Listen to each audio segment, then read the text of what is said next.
back to another vlog. And papunta kami ng Tower 3 for another turnover. So yung, na-punch list na to before? Oo, ma'am. So na-punch list na to, ito na yung second time na pupuntahan namin.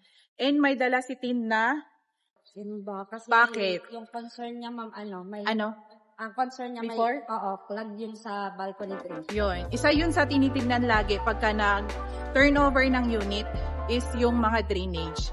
Usually kasi doon nila nilalagay yung mga debris, lalong-lalo na yung sa construction. Baka tinamad na sila. So yun, titignan natin. Kasi super abala siya kapag na-turnover na. And then, if ever na merong tenant na sa baba, so i-coordinate pa. So, aabutin siya minsan ng, actually sa unit ko, based sa experience ko, 6 months. Pero mostly, kapag wala pang turnover sa baba, 1 month to 2 months lang.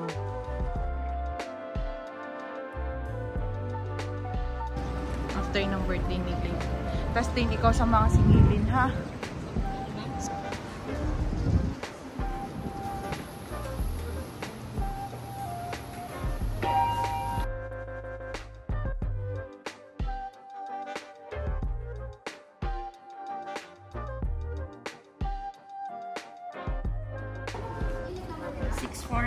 Tower 3.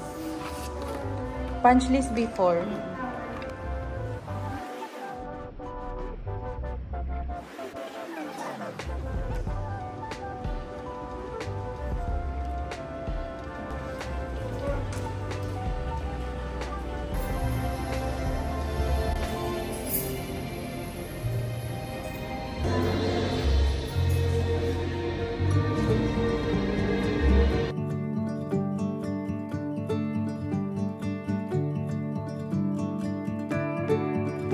Okay, 649.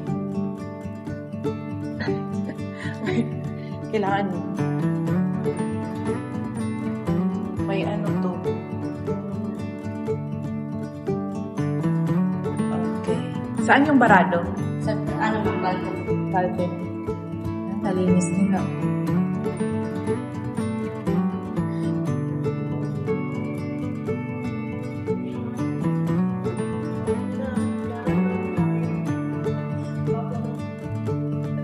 Hi! Andito na kami sa unit. So, chine-check na ni Tin. Sana okay yung unit and pwede na siyang i-accept.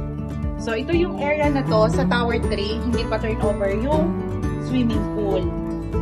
And sa tawid niya, yun yung short 3 naman. Tower 1 yung nandito.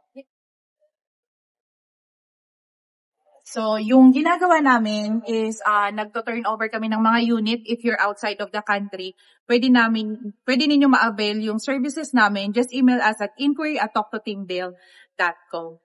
And si Ting yung mag-aasikaso doon ng mga requirements. So, ano lang ba yung mga kailangan is yung SPA na kami yung mag-a-accept, ID ni owner, and information ninyo na isasubmit doon sa admin.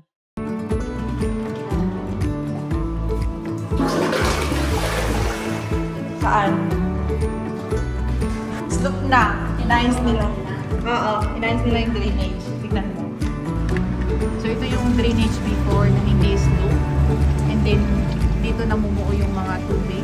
So, ngayon titignan natin kung hindi na siya barado.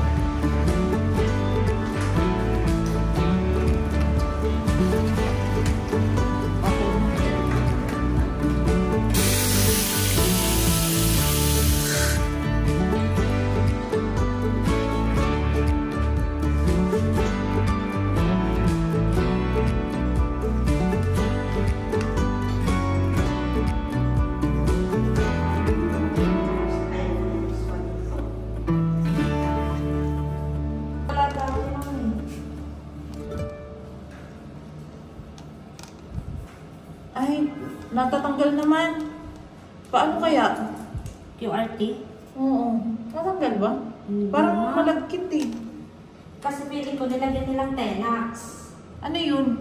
Yung parang ma'am, pinapatong nila sa tiles para mukhang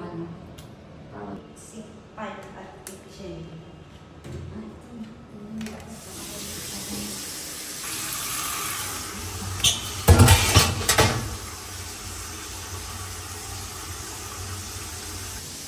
Tingnan mo nga yung salon.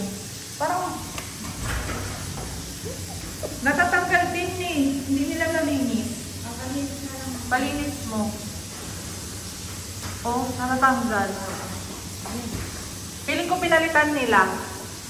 Yung salamin lang, no? Tapos hindi nila nalinis. Fresh pa yung ano yung parang selat dito. Ang tawag doon? QRT? QRT? Ano ibig sabihin? Quick response. Quick response?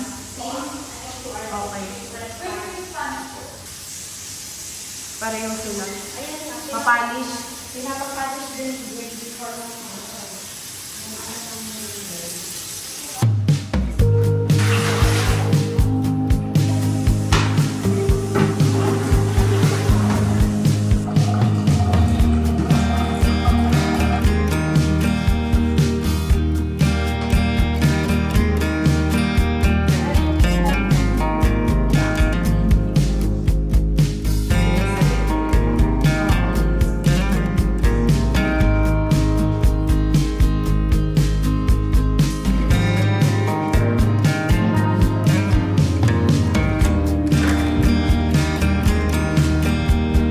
So, itong unit na to is for punch list ulit. May mga na-solve silang mga issues upon turnover. Like for example, yung dito sa drainage, naayos nila yung slope, hindi na siya barado. Doon naman, yung may punch list na siya, okay na. Ang nangyari, parang may na-damage yung gumawa. So, yung isang tiles doon, 2 tiles, nagkaroon ng crack. So, hindi namin ma-accept. Ngayon, maghihintay ulit kami for another turnover. So, pang second na to, so maghihintay kami ng another, pang third na yun, if ever. Sana pulido na talaga, and then wala ng punch list. Kasi para maparetahan na rin namin.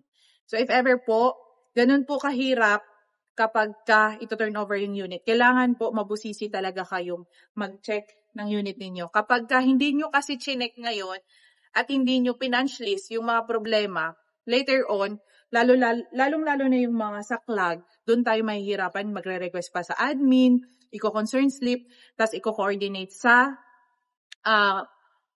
admin to SMDC, and then another process na naman. So, mahirap kapag umabot sa puntong ganon. Kaya mas maganda, as early as ngayon, is ma-punch list mo na siya para isahang gawa ng SMDC. Mahirap na kapag may tenant, kuhanan mo pa ng schedule yung tenant, and then kapag hindi swak sa SMDC, i-reschedule ulit.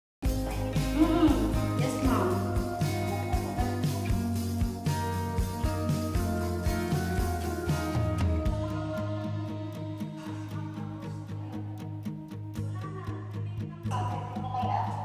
Apo, yes, ma'am.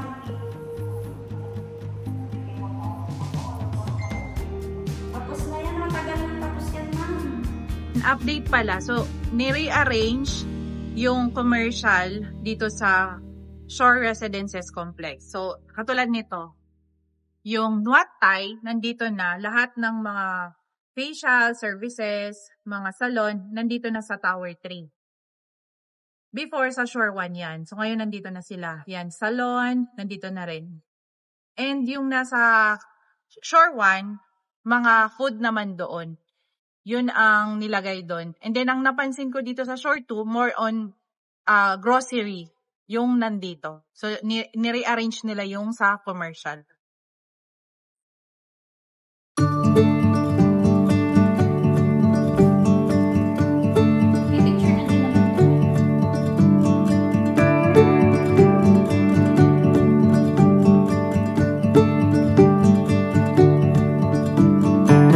Kamusta din ang turnover natin?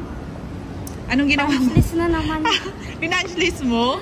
Kasi major tiles. Tiles. Cheap yung tiles, 2 sa may kitchen area at saka sa Pero hindi yun yung dati, di ba? Panibago. Panibago. Yun ang mahirap. Pag pinunch list, tapos iba yung naging punch list ngayon. Tapos mas malala pa. Yung Mas malala. paraan maliit lang ngayon. Alam mo, pwedeng tanggapin yun kung doon siya sa may tile, sa may washing machine, matatakpan. Kasi matatakpan ng Kaso sa entrance eh, kitang-kita. 2 pa. Ang haba pa. Pabilog? Ba't pabilog? Feeling ko ano yun, parang sa ano yung tawag doon yung pag-slice nila? Oo, natatamaan siguro. Natamaan siguro yun. Tapos siguro Pero yun nga yung inaano nila, nilalagyan lang nila ng Tenax para magmukhang Baka bisado dumi lang. mo na. Pero Actually pala si Tin is from ano siya, sa Pogo ka before, di ba? Ilang taon ka doon, Tin? ano ma'am, 3.5? 3.5? Grabe, ang laki ng sweldo mo doon, di ba? Naka-iPhone ka pa nga doon.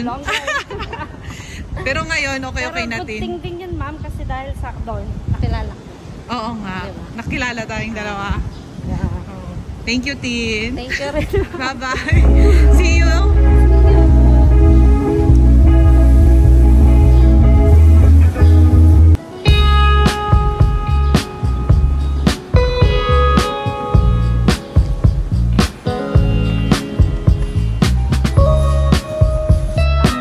Ano siya? Pleasing amenities?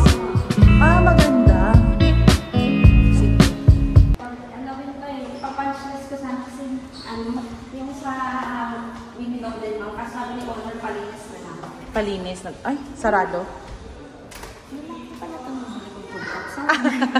O sige, susunod na lang. Sabi na may susunod na sa office. Okay, so ito, i-furnish. Nag-down na si owner dito? Yes, nagdami na siya.